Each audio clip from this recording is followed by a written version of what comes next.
Shalom Christ-like people.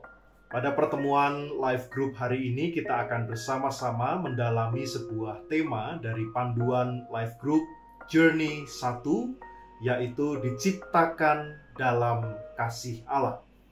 Saya akan membacakan dua bagian Alkitab yang akan menjadi dasar perenungan kita di dalam pertemuan live group hari ini.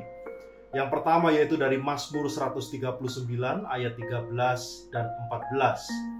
Dikatakan demikian, sebab engkaulah yang membentuk buah pinggangku, menenun aku dalam kandungan ibuku. Aku bersyukur kepadamu oleh karena kejadianku dahsyat dan ajaib. Ajaib apa yang kau buat, dan jiwaku benar-benar menyadarinya. Bagian yang kedua dari Yeremia pasal 1 ayat yang kelima. Demikian.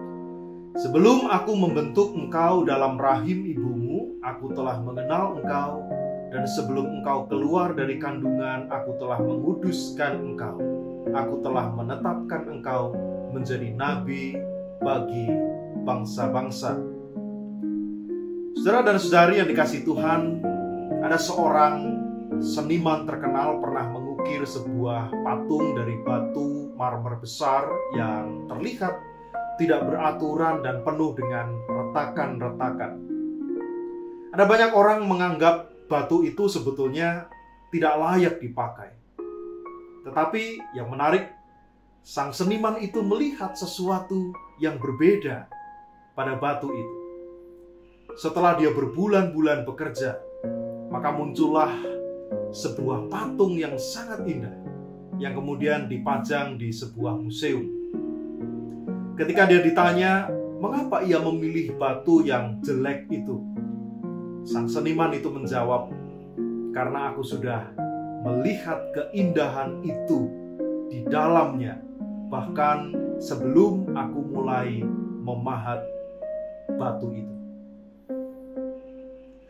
Saudara dikasih Tuhan, Mazmur 139 adalah salah satu mazmur yang terindah di dalam Alkitab, di dalam Perjanjian Lama, yang menggambarkan betapa dekat dan intimnya hubungan antara Allah dengan manusia. Ayat 13 dan 14 secara khusus menggambarkan Allah sebagai seorang pengrajin yang dengan teliti membentuk kita dalam kandungan ibu kita. Penggambaran Allah sebagai penenun yang membentuk kita memberikan gambaran yang penuh dengan kasih dan perhatian terhadap setiap detil terkecil di dalam diri manusia. Dan Mazmur ini mengajarkan bahwa keberadaan kita, keberadaan saudara dan saya adalah hasil dari karya seni ilahi yang direncanakan dengan teliti dan dirancang dengan penuh keindahan.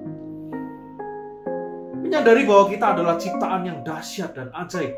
Saudara, sebetulnya ini membantu kita untuk menghargai tubuh kita, menghargai jiwa kita, menghargai seluruh keberadaan diri kita dalam segala keutuhannya, dan mendorong kita untuk hidup dengan penuh rasa syukur dan tanggung jawab. Kalau kita membaca dari Yeremia pasal 1 ayat kelima tadi, di sana ada pemahaman mengenai pengetahuan dan kasih Allah yang mendahului keberadaan manusia. Sebelum manusia itu ada, sebelum manusia dijadikan, di sanalah Allah sudah mengetahui segala sesuatu. Dia mengerti apa yang akan ia jadikan. Dia maha mengetahui. Dia maha mengasihi. Nah, surah ayat ini menunjukkan bahwa Allah tidak hanya mengetahui kita secara personal, secara pribadi sebelum kita dilahirkan, tetapi dia juga sudah memiliki grand design. Rencana yang besar, rencana yang khusus, rencana yang utuh untuk hidup kita. Dan bagian firman Tuhan ini mengajarkan saudara bahwa kehidupan kita itu memiliki sebuah purpose, sebuah tujuan ilahi yang sudah ditetapkan bahkan jauh sebelum kita bisa memahami apa yang menjadi maksud dan tujuan Allah itu. Kebutuhan atau kehidupan kita sebetulnya bukan hasil dari sebuah kebetulan evolusi manusia, tidak. Kita adalah hasil dari kehendak dan rencana Allah yang penuh dengan kasih. Maka saudaraku, setiap manusia sebetulnya perlu mendengar seruan ilahi dari hati Allah yang berkata, "Aku mengasihi." Kalau Anda mengingat satu peristiwa yang dicatat di dalam Injil ketika Yesus dibaptis, dia mendengar ada suara dari surga yang mengatakan, "Engkaulah anakku yang kukasihi." Tetapi sebetulnya saudaraku, seruan ini tidak hanya ditujukan kepada Yesus saja, tetapi juga kepada seluruh manusia. Yesus dalam hal ini yang mewakili kita, mengawali pelayanannya di dunia dengan peneguhan dari kasih Bapa yang kekal. Dan di dalam perjalanan kita di dunia, kita menemui banyak tantangan. Terkadang kita menjumpai terlalu banyak suara yang bertentangan dengan seruan kasih Allah itu. Suara-suara yang lain tersebut bahkan sering menenggelamkan suara Allah yang berbicara kepada kita. Ada kalanya dalam hidup ini saudara dan saya merasa tidak cukup baik. Ada kalanya kita merasa terlalu gagal.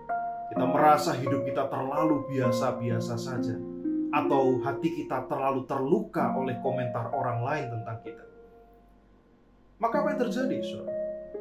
Terkadang kita mulai mencari kasih di tempat yang keliru. Kita mulai mencari kasih dari dunia yang fana, yang tidak abadi. Kita mulai mencari kasih yang bersifat imitasi, kasih yang bersyarat, kasih yang bersifat tiruan yang sebetulnya kualitasnya sangat jauh dari kasih sejati Sang Bapa itu. Tetapi hari ini Tuhan ingin kita mengetahui kebenarannya. Bahwa saudara dan saya bukanlah produk kecelakaan.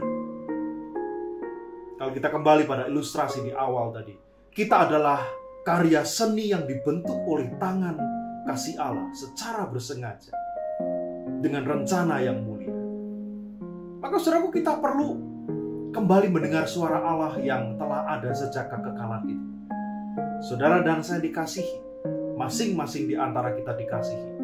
Kita dikasihi bukan karena kualifikasi kita, bukan karena kondisi yang kita miliki, melainkan karena Dia yang mengasihi kita adalah kasih itu sendiri.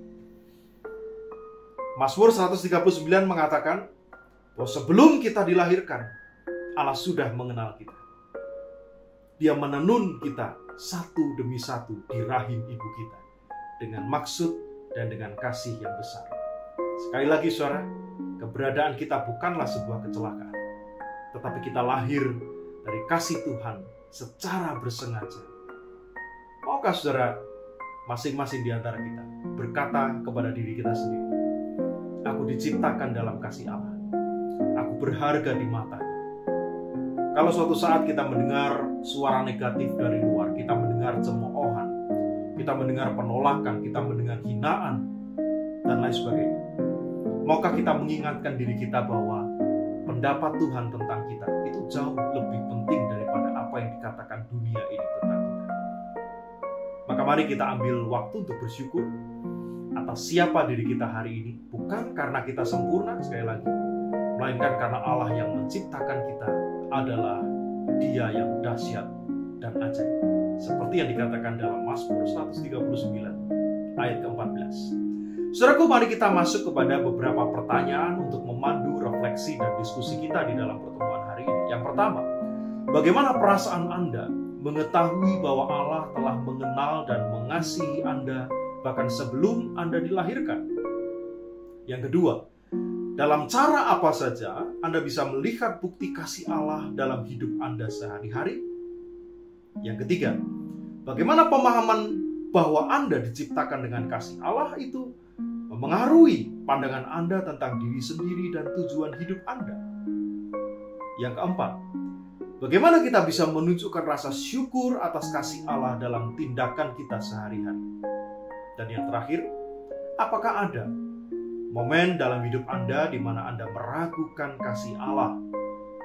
Bagaimana Anda bisa mengatasi keraguan tersebut dengan mengingat renungan hari ini?